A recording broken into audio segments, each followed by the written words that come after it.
¿Qué tal, amigos? ¿Cómo están? Estamos en Todos vamos para allá, podcast para una vejez chida. ¿Cómo estás, María? Muy bien, Tania. ¿Tú cómo estás?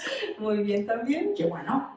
Pues hoy tenemos un programa muy diferente, divertido. Bueno, todos a mí me han parecido divertidos, pero este en particular porque quisimos hacer una especie de numeralia sobre los 45, 50 años y más.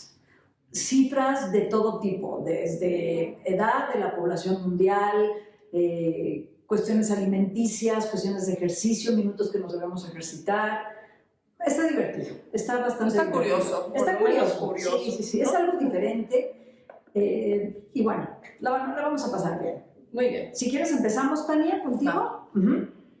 Bueno, yo encontré un dato interesante sobre que entre 2005 y 2015, los divorcios de personas de 60 años subieron un 173%. Esto es aquí en México. ¿Entre qué años y qué años, perdón? 2005 y 2015. O sea, es un dato reciente, pero bueno, han pasado ya sus 8 años desde entonces y yo creo que la tendencia era, por supuesto, que subiría. Entonces, claro, este porcentaje debe ser todavía más alto actualmente y es explicable, ¿no? Lógico. Yo creo que es explicable porque como va creciendo la esperanza de vida, pues entonces ya las parejas se alucinan un poco después de cierto tiempo de vivir y juntas. Se permiten, ¿no? Sí, tener nuevos inicios. Sí.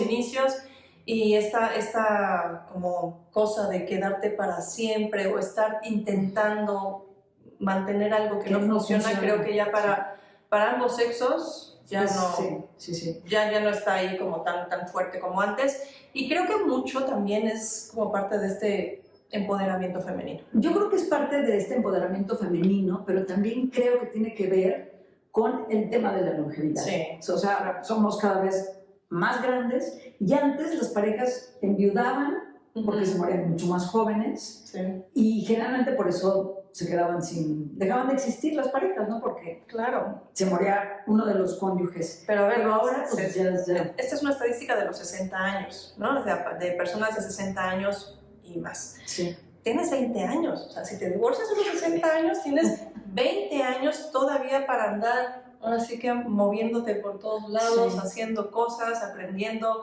conociendo personas, por supuesto, también. Sí, claro. Es interesante esa estadística. Yo la primera estadística que tengo es que actualmente más de 1,000 millones de personas tienen 60 años o más. Entre 2015 y 2050, la proporción de la población mundial mayor de 60 años casi se duplicará del 12 al 22%. Mira. Lo cual es una locura. Sí.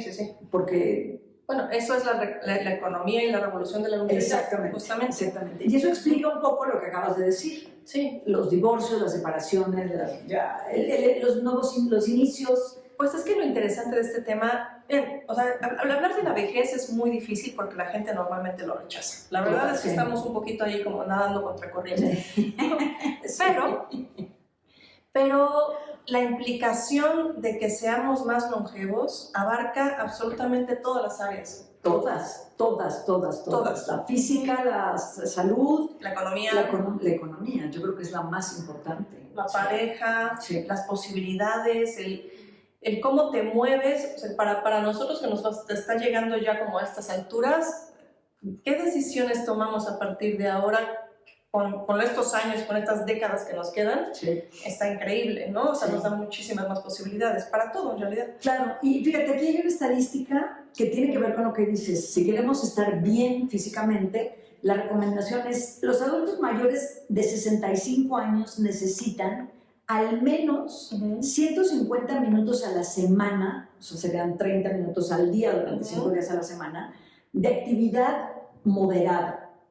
Y si quieren ya estar mucho más super fit, 75 minutos a la semana de actividad de intensidad vigorosa, que podría ser caminar, correr, andar en bicicleta, lo cual no es tanto. Yo no entendí. 75 minutos a la semana de actividad de intensidad vigorosa. Nada más 250 minutos de actividad moderada. Exactamente. Al menos 150 minutos a la semana, es decir, 30 minutos al día, 5 días a la semana, lo cual no es nada, Tania, no es nada. pero la gente pues nos da un poco de flojera movernos y hacer ejercicio y pensamos que es para los jovencitos el ejercicio. Pues sí. A ver, mira, acá tengo otra que tiene que ver con, bueno, todo tiene que ver. Todas tienen que ver con todas, qué bárbaro. Sí, de los 15.4 millones de 60 años y más personas, 1.7 millones viven solas, lo cual también está, es como una contracorriente, porque por lo menos en este país, esta idea de que los viejos no pueden estar solos, hay como toda esta sobreprotección, y creo que también esta estadística va a ir creciendo. Sí. O sea, en la medida en que nosotros vayamos tomando nuestras propias decisiones y haciéndonos cargos de nuestro envejecimiento de una manera más consciente y responsable, creo que muchas personas optaremos por estar solas hasta que nos den, ¿no? Claro, claro. Y aquí los invito a escuchar nuevamente el podcast donde invitamos a Ana Freixas, donde habla de la importancia de que las mujeres no dejen de estar activas económicamente para poder enfrentar precisamente esta etapa de la vida en soledad. O sea, es decir, no depender de ninguna pareja, no depender del salario del otro, y ser independientes. Y tener esta trayectoria de independencia. Exacto. Porque la verdad es que empezar a ser independiente ya más avanzada la edad cuesta más trabajo. No es imposible. No, pero no hay imposibles. Ahora, de estos 15.4 millones que viven solos, 15.4 millones de 60 años, 1.7 viven solos y 41.400 son económicamente activos. Claro, hay que hacer una revisión importante sobre la economía de la longevidad. No, estoy mal, perdón. 41.4% de esos 1.7 que viven solos son económicamente activos. Claro, pues es lo mismo. O sea, aunque estés mal en la cifra o no sé, la aceptada, en el porcentaje, es una realidad que la economía se está modificando y cada vez tienen una mayor presencia en el mercado económico, en las finanzas de los países, las personas de la tercera edad. Yo tengo aquí una cifra que también es interesante. Bueno, antes voy a hablar de otra. Fíjate, cuando yo nací en 1959. En 1960, que es cuando la Organización de las Naciones Unidas empezó a recuperar información sobre la longevidad, la esperanza de vida era de 52.5 años. Y ahorita es de 72 años. O sea, el promedio. Sí. O sea, esto no quiere decir que la gente llegue a los 72 años. Estamos viendo que estamos llegando a edades mucho más 20 avanzadas. años más. Pero es una locura porque hace 40 años la esperanza de vida era 50 y ahorita es 72. O sea, 20 años más es una cosa impresionante. Sí. Que influye todo, el ejercicio, la alimentación, el avance de la medicina, por supuesto. Claro. Acá tengo también algo que se refiere a este tipo de datos. En Estados Unidos, para 2040, 40% de los hombres estadounidenses entre 65 y 69 años se mantendrán activos. Wow. Y 17% se mantendrán también activos de los que tendrán entre 75 y 79. Vaya. O sea, todo el mundo quiere descansar y todo el mundo está, claro, planeando pensiones, todo esto que está pasando en Francia, pero no quiere decir que te quedes completamente inactivo. Exacto. Porque tengo otro, el que te conté hace ratito. Fíjate, la tasa más alta de emprendimientos en la última década ha sido entre personas de 55 a 64 años. Hijo, ¡qué maravilla! Eso está padrísimo. Pues porque tienes toda la energía, tienes la experiencia, tienes ya los recursos, ¿no? Entonces, esto de mantenerse activos en lo que uno elija, por supuesto, no tiene que ser en lo mismo de siempre. Aquí la innovación y la creatividad depende de nosotros nada más, ¿no? Exacto, sí. Yo tengo aquí una cifra que justamente habla sobre la economía mundial. Dice, se prevé que para 2050, una de cada 6 personas tendrá más de 65 años. En primer lugar está Japón, después Italia, Finlandia, Grecia, Alemania, Bulgaria, Croacia y Malta. Pero esto plantea peligros para la economía, pues habrá menos gente joven, por tanto menos fuerza laboral, lo cual es una invitación a las empresas a que transformen su manera de seleccionar políticas, personal, sus sí. políticas, y recuperen a la gente que tiene experiencia y que tiene el... Y que no les surja andar jubilando gente a los No, 65. para nada, no, porque todo Están en este su peso, gran exacto, potencial, ¿no? si aumenta la esperanza de vida, se traduce en que exista una mayor prevalencia de enfermedades crónicas y una creciente incapacidad para cuidarse a sí mismo, resultando en un aumento de la carga fiscal sobre la población activa más joven. Por eso es importante que la población, o sea, voltear los ojos a que la población mayor de 50 o 60 años siga activa económicamente. Ahora, esto es una visión, digamos que es parcial. Porque al mismo tiempo que va a haber una mayor carga para los jóvenes en términos de esto, cosa de las pensiones y todo esto, las personas mayores también están emprendiendo, siguen trabajando y sobre todo están consumiendo y están creando nuevas industrias para ellos, ¿no? Entonces, esta visión de que los viejos van a ser problema, no. O sea, van a inyectar también una cantidad de dinero a la economía, impresionante. Y tengo también por aquí... Esta es una visión muy tradicional, muy tradicional de la economía y de la vejez, que es la visión de la Organización de las Naciones Unidas. Prácticamente es una visión edadista desde el punto de vista económico. Totalmente. Y yo creo que es la visión, a pesar de que Naciones Unidas haga intentos por la década de los viejos y la longevidad, yo creo que su punto de vista sigue siendo un poco caduco. Las empresas son las que tendrían que estar innovando, inyectando y apostando para este sector de la población. O sea, no, simplemente darse cuenta que no hay de otra, ¿eh?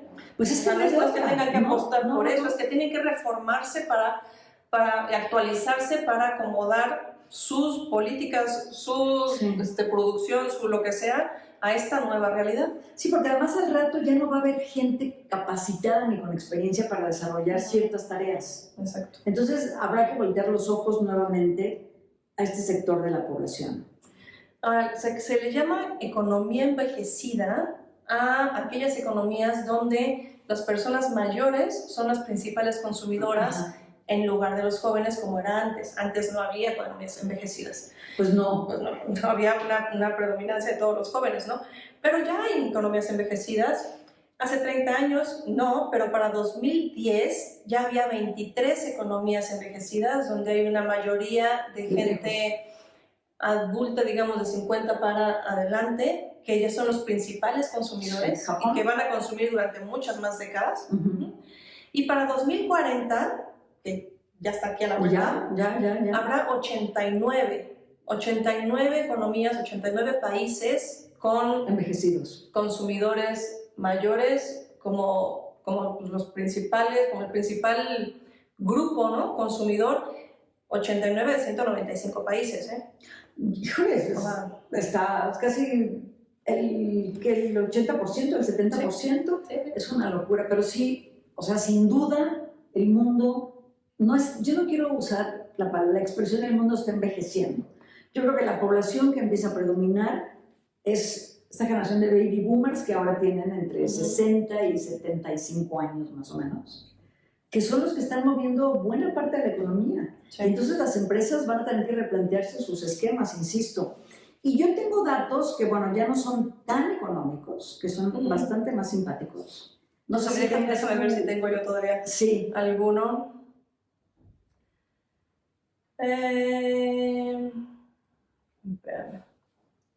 Bueno, hay una encuesta del Fondo de Población de las Naciones Unidas.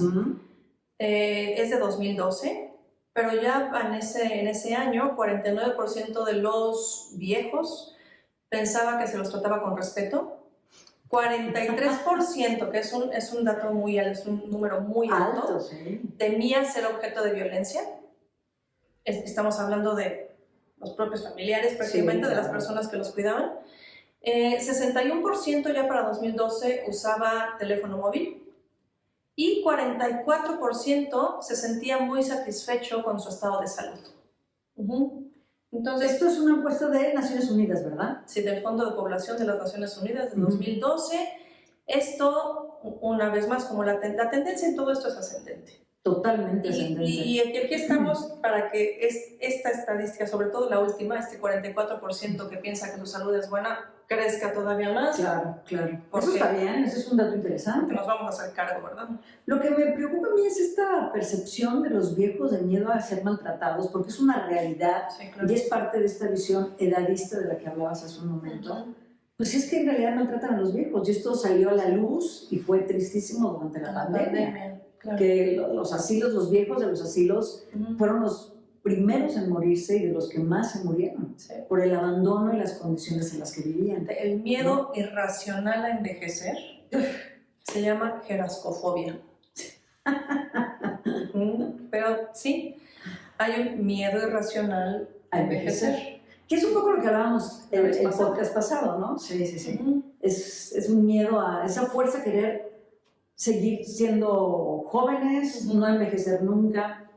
Cuando, como decíamos, la aceptación de la vejez y de las limitaciones solo pues, te va a hacer crecer. Vaya, sí es cierto, tener esa pérdida no está padre, o sea, uno quisiera que no, pero también trae muchos beneficios para quien se atreva a enfrentarlo, para quien siga con su miedo irracional, pues le va a ir un poco mal, porque pues es que eso mismo te enferma. Pero ese miedo irracional es una cosa cultural, es una cosa social, claro. Es una cosa que nos han vendido de que ser viejo, no, bueno, ahí están todas las sociedades orientales, ¿no? Donde hay todavía, afortunadamente en algunas de ellas, o muchas de ellas, todavía hay un respeto y pues, hacia la experiencia de los ancianos. Tengo aquí unos datos justamente de Japón, antes de pasarnos a los otros que iba a poner. Dice, en Japón cada vez hay más personas, bueno, es el país más longevo del mundo. Y aquí lo tengo. La gente empieza a preocuparse por el envejecimiento, pero las mujeres, fíjate qué chistoso dato, las mujeres quieren seguir manteniéndose jóvenes, seguir manteniéndose bien, en forma, claro, no jóvenes, claro, tienes razón, en forma. Porque bueno, a ver, Japón tiene particularmente esta cosa del cuidado de la piel impresionante. Pero es la alimentación, ¿eh? No, también tienen un cuidado de la piel, sí. Pero al mismo tiempo es un país que tiene mucho respeto hacia las personas ancianas. Claro, claro. Sí, es un país totalmente envejecido. Dice que... no sé si han escuchado, y bueno, seguramente lo han visto 1000 veces, hay una empresa para hacer ejercicio que se llama Curves, es una empresa americana. En el logo moradito. En un logo moradito, exacto. En Japón, es una empresa de origen estadounidense que en Japón se ha expandido con gran ímpetu. En 10 años se han abierto 1,625 gimnasios y se han apuntado 710,000 miembros mujeres. La edad media de las usuarias es de 61 años, lo cual está maravilloso. La mayoría de las mujeres que van al gimnasio suben y bajan por las escaleras, tienen mucha más energía que las mujeres de la misma edad, que nada más pasan por afuera del gimnasio. También se ha visto un cambio en el consumo de este grupo de edad femenino. Empiezan a comprar ropa, no solo para ir al gimnasio, sino que empiezan a comprar zapatos, bolsas, maquillajes y accesorios. Viajan con sus amistades con mayor frecuencia, porque como se encuentran bien física y emocionalmente, tienen muchas más ganas. Tienen este encuentro social también. Claro, o sea, Japón creo que es un ejemplo de hacia dónde deberíamos ir. De verdad, a mí me parece increíble, porque además, a pesar de que es una sociedad, el país más viejo del mundo, respetan a los viejos y tienen ahora los viejos esta actitud, o sea, juegan un papel importantísimo social, cultural y económicamente. O sea, aportan muchísimo a la economía. Muy bien. Sí. En términos de consumo, por ejemplo, yo tengo que el 73.5% del vino consumido en casa en España lo toman los mayores de 50. Está muy bien. Como debe de ser. Yo tengo un dato también, según la clínica Mayo, y esto a los hombres no les va a gustar mucho, a partir de los 40 años, los niveles de testosterona de un hombre comienzan a descender.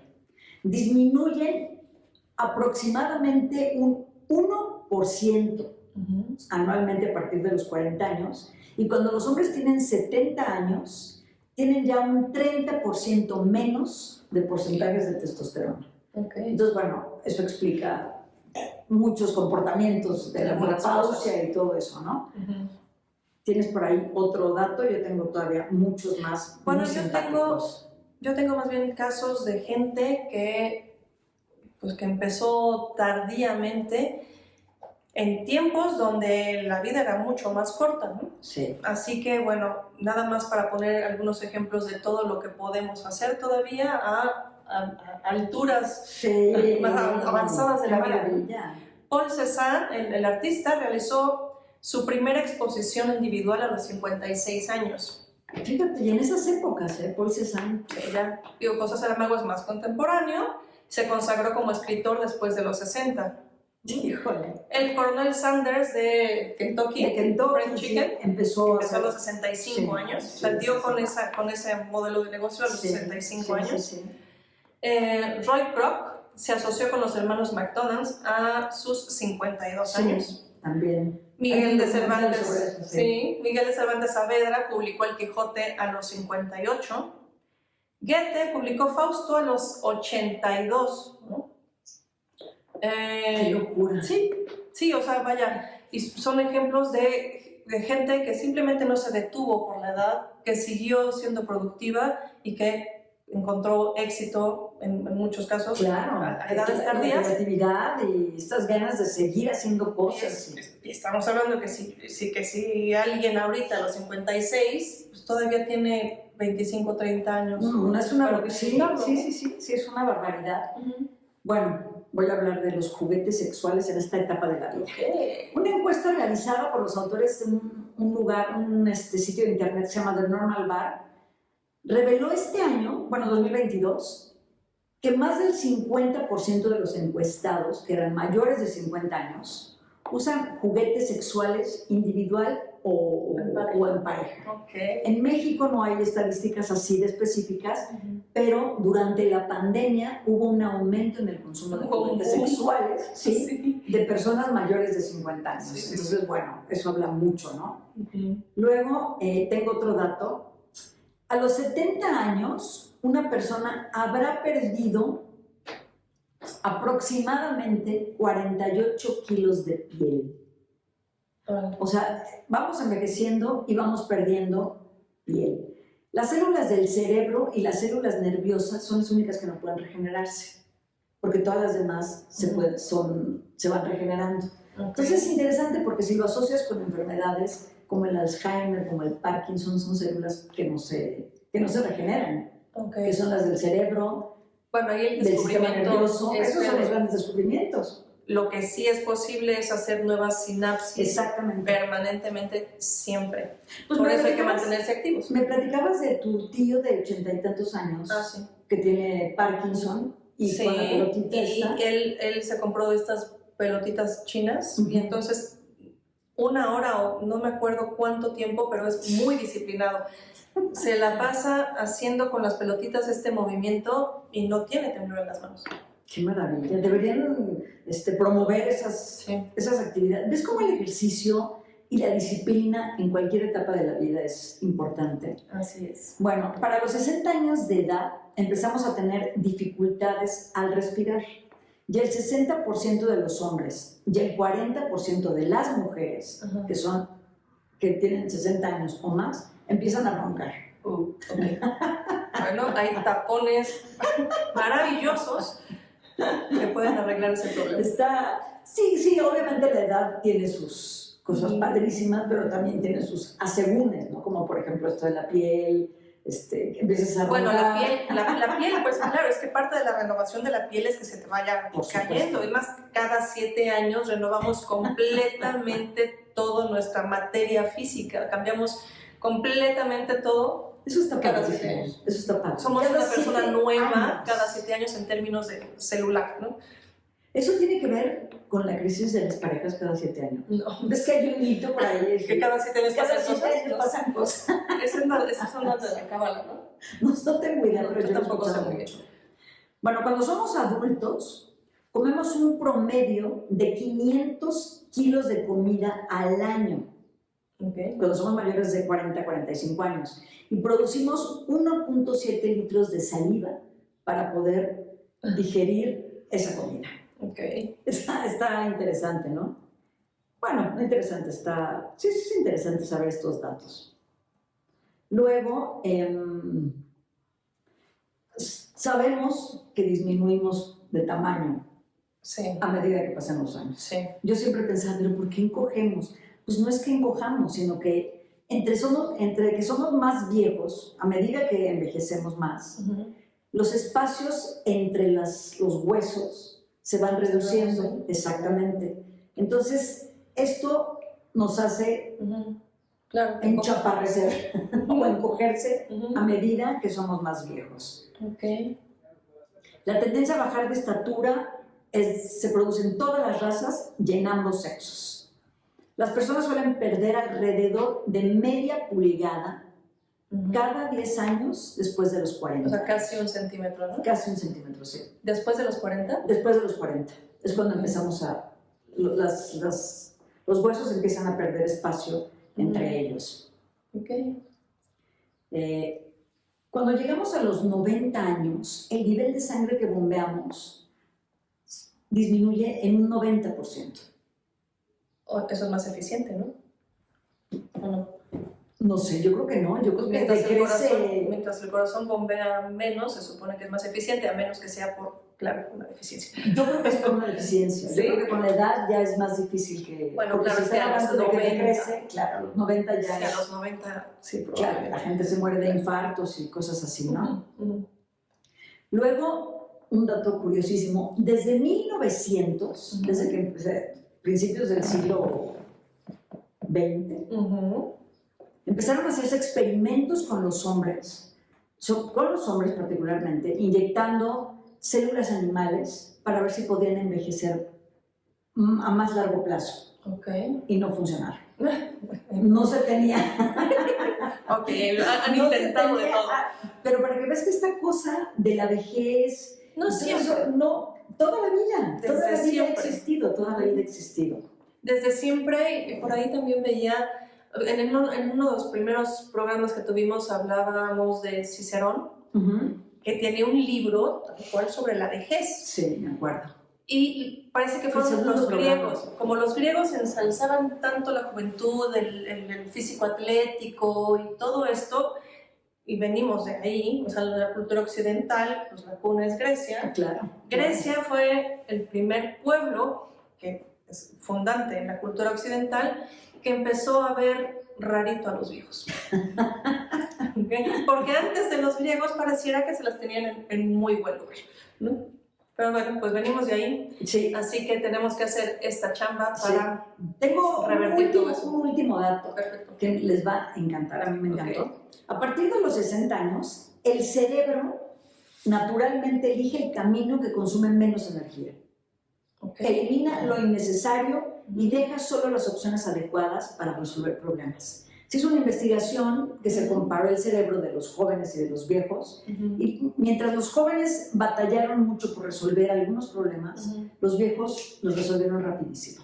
Bueno, entonces es una maravilla, también tiene sus partes padrísimas. Esa es la ventaja, ¿no? de la experiencia, ¿no? O sea, evidentemente tienes más experiencia, piensas mejor, has vivido más cosas, sabes discriminar muchísimo. Muchísimo, sí. Entonces, bueno, esa es la parte favorable. ¿No? Sí. Esa es la parte favorable y ahí es donde nos tenemos que centrar. Ahí sí. Cultivarla. Sí. ¿No? Cultivarla. Sí, no todo en esta etapa de la vida es oscuro ni hay que negarlo. Yo creo que es una etapa de la vida, yo insisto, para mí ha sido una gran etapa de la vida. Sí me siento con mucha mayor capacidad de concentración y de enfoque. Me siento con muchísima energía física, pero bueno, todo eso uno mismo lo va generando. Sí, claro. Si tú estás activo, cada vez quieres más actividad. Hay que hacer el trabajo porque si no, solito no pasa nada. No pasa nada. Así es. Pero bueno, pues ya creo que el tiempo se nos acabó. No sé si tengas alguna otra estadística, yo tampoco. Perfecto. Pues muchísimas gracias por acompañarnos. Todos vamos para allá. Podcast para una vejez chida. Hasta la próxima. Bye.